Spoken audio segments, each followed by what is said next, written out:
ladies and gentlemen, it is your boy Day and welcome back to Man United Talks. Now before we get into the action, if you enjoy, drop a like and subscribe. It would be much appreciated, and share with everyone, okay? Share it with everyone that you know, alright? Love you guys. Let's get right into it. Now, recent result, we drew 0-0 to Liverpool. Liverpool fans, Liverpool managers, everyone involved with them firing shots saying that we park in the bus, we play long football. That's all they say about us ever. Come on, man. Come on, we went to Anfield and we did not lose. Don't be upset because you did not break us down. You had many opportunities, but don't forget, you are going up against the best keeper in the world, and he proved that, okay? Yes, Matip took the shot, but who gives a? That ball was going in the net. David De Gea said, nah, fam. Put his foot in the way. Shut up, Liverpool fans, alright? We got a result, and that's that. Okay, Lukaku didn't get the service he usually does. He got a chance, and you want him to put that away. Of course you want him to put that away, but he didn't. Oh well, you move on.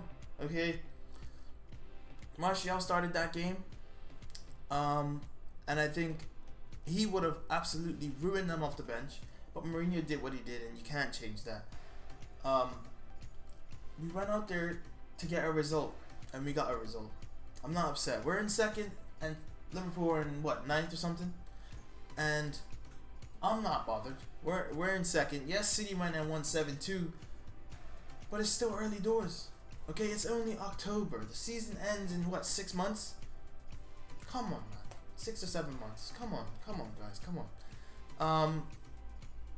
Yeah, I don't really have much else to say from that game. We got the game we expected, not the game we wanted. I predicted 3-1 because that's what I wanted. But the game we truthfully expected, Mourinho was going to go there to get a result, and he did that, okay? Anyway, let's move on to why we're here. This is the Benfica preview, okay?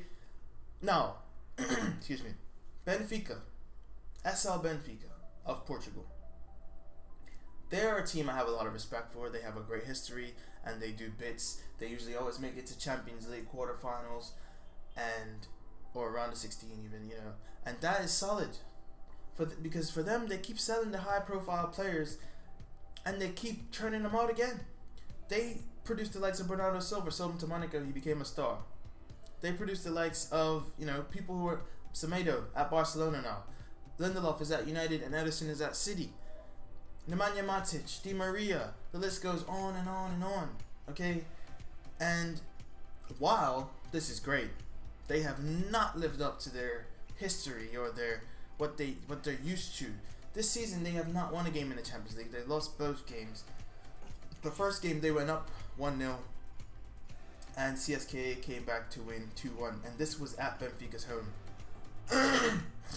But if you took a notice of the names that I named out that they sold this season, Ederson, Lindelof, Semedo, those are defensive players. While Lindelof isn't world class, while he isn't the best, he was a rock for them. Okay, he was excuse me, very good, and he did a job. And they've lost him, and they're suffering big time. Now, they won the last game in the league 1-0, and they're in, I wouldn't say they're in form. This is like their first win out of a few. But they are a good team when they're on, and they're gonna be at home. So we gotta respect that. We gotta respect that they will go for it. I mean, they have to, because they have not won. So I expect it to be a bit of an open game, and I expect them to run at us, and hopefully we will take care of them and put some in the back of the net.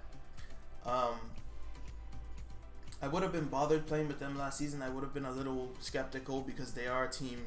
I'm pretty sure they they drew to Bayern in the Champions League round of 16 or quarterfinal last season. But they're not to be taken lightly. So I have a lot of respect for them. Whether you do or not is completely up to you.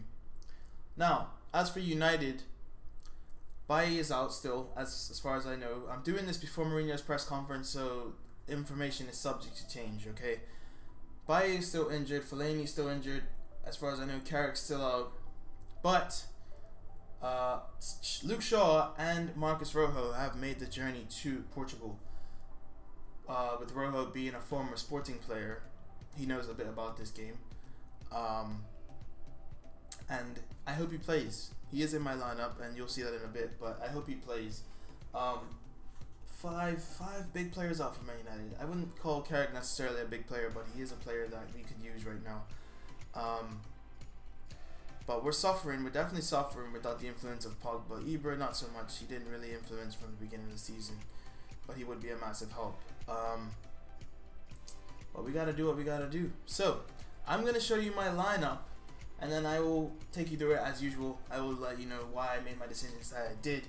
But let's get into it. So in goal, I've gone with Sergio Romero because he deserves a chance at rotation. He is he's the best backup goalkeeper in the world. He just qualified for the World Cup with Messi. Congratulations to him. And he's going to Russia. But, you know, that's that. Romero in goal. Lindelof, Smalling and Rojo across the back line. Young and Blind playing the wing back positions. Matic and Herrera behind Juan Mata, who also sits behind Rashford and Lukaku. Now, you know what? If you need to look at this more, you can pause it, but I'm going to take you back to my beautiful face. Okay, so I've gone with a 5-2-1-2, if you would call it. You know, it's up to you. You can say a 3-4-1-2 or whatever. But I think Ashley Young's probably going to play because Valencia is definitely taking his spot in the league. But it's Mourinho. Okay, we don't know. That lineup that I just showed you was the lineup that I think we should play. But Mourinho probably has 90 million different ideas for one specific idea. But that's the lineup I went with. Blind, I think, is just going to come in for rotation purposes. Darmian is absolutely shattered from getting bullied by Mohamed Salah. He looked a bit off the pace, but Salah is just so quick. Regardless, we're not talking about the Scousers anymore. Excuse me. I want Rojo to play. If he is as fit as I wish he is. He made the trip. Maybe he made the trip just to come off the bench like Lindelof did, you know, which is not a bad thing. And I'd love to see him get involved either way. But if it's not Rojo, it's obviously going to be Jones. So that's probably the only change to what I put out that I could see happening. Matic and Herrera speaks for itself. There are no other midfielders available. So, you know, or starting midfielders, I should say. So, you know, I can see that happening. And Mata needs to play. Because we were missing. We always miss. You can tell when we miss Mata because the link-up play is not the same. He gets involved. And while he isn't directly assisting or scoring a lot of goals, he makes the team tick. And if and when he leaves, it's going to be interesting because he is the person that makes the team tick, especially when Pogba is not involved. You know, Herrera was that guy initially when he came, but he's in a more sitting role now, so, you know, you're not really going to get that. But, yeah, that's the reason I made the decisions I did. Rashford and Lukaku up top just seems like it would be absolutely brilliant. But for all we know, Mourinho's just going to find a way to play a 4-2-3-1. He might try to play a 4-3-3. Don't know how that will work. But, hey, you know, let's see how it goes. I'm all down for it. I'll show you the team one more time. But yeah, you know, that really is simple. It's really a simple concept, and that's the team I hope we play. You know, and we need to get Lukaku back on the score sheet. Romero in net, Lindelof, Smalling, Rojo across the back with Young and Blind as wing backs. Matic and Herrera in the midfield behind Mata, who sits behind Rashford and Lukaku. Now, Rashford not being fit and all that jazz, he was fit enough to come off the bench, so I'm assuming he would start, but he might not. And if he doesn't, that's fine. Let Martial have some more fun because he has absolutely made a mess of every single defender in the Champions League that he's played. Bar, we only played 2 teams, you know. That's a simple as, but, you know, hopefully we go in and do what we have to do. I predicted 3-1 for Liverpool because it's what I wanted, and I'm going to predict 3-1 against Benfica. I think it'll probably be 1-1, and then we'll absolutely finish it off with 2 goals later in the game. But I have a lot of respect for them. But I hope we go there and do a job. Okay, I hope we go there and absolutely smash on them. But yeah, this has been the Man United Benfica preview. I hope you guys enjoyed. Please like and subscribe. Thank you for watching. Okay, it's been your boy Day. Deuces, baby.